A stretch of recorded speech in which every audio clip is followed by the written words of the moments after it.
Hi everyone. ప్రధానంగా Naxals groups నుంచి కూడా ఎగ్జామినేషన్ లోపల ప్రశ్నలు అడగడానికి అవకాశం ఉంది. దానిలో భాగంగా మొదటగా కమ్యూనిస్ట్ రెవల్యూషనరీస్ ఆఫ్ ఇండియా, దీనిని తరిమెల నాగిరెడ్డి స్థాపించడము జరిగింది. సో తరిమెల నాగిరెడ్డి గారిని మద్రాస్ సంబంధించినటువంటి పోలీసులు దేవులపల్లి వెంకటేశ్వరరావుతో కలిసి నక్సల్స్కి అనుబంధంగా పనిచేస్తున్నారు అని చెప్పి అరెస్టు చేయడము జరిగింది తరిమెల నాగిరెడ్డి గారి. సో దేవులపల్లి వెంకటేశ్వరరావు గారితో కలిసి అరెస్టు చేయడం జరిగింది. ఈ సందర్భం లోపల తరిమెల నాగిరెడ్డి జైలు లోపలనే ఉంటూ ఒక పుస్తకాన్ని రాయడం జరిగింది. ఇది ఎగ్జామ్ పాయింట్ ఆఫ్ వ్యూలో చాలా చాలా ఇంపార్టెంట్. అది తాకట్టులో భారతదేశం. ఎవరు రాశారు ఈ పుస్తకం అంటే తరిమెల నాగిరెడ్డి.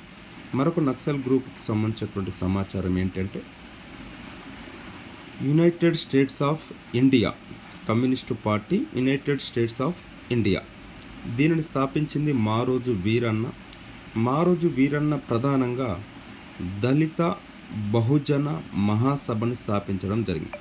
అంటే పరిపాలన అనేటువంటిది దొరల చేతుల్లో కాకుండా దళితుల చేతుల్లో, బహుజనుల చేతుల్లో ఉండాలనేటువంటి కాన్సెప్టుతో దళిత బహుజన మహాసభ అనేటువంటి సంస్థను స్థాపించడం జరిగింది.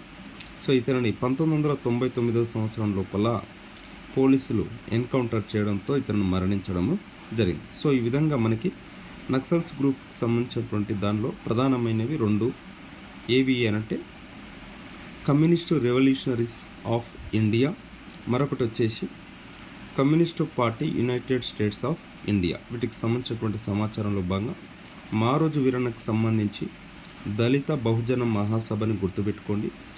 సో తరిమెల నాగిరెడ్డికి సంబంధించి తాకట్టులో భారతదేశం అనేటువంటి పుస్తకాన్ని రాసిందనేటువంటి అంశాన్ని గుర్తుపెట్టుకోండి.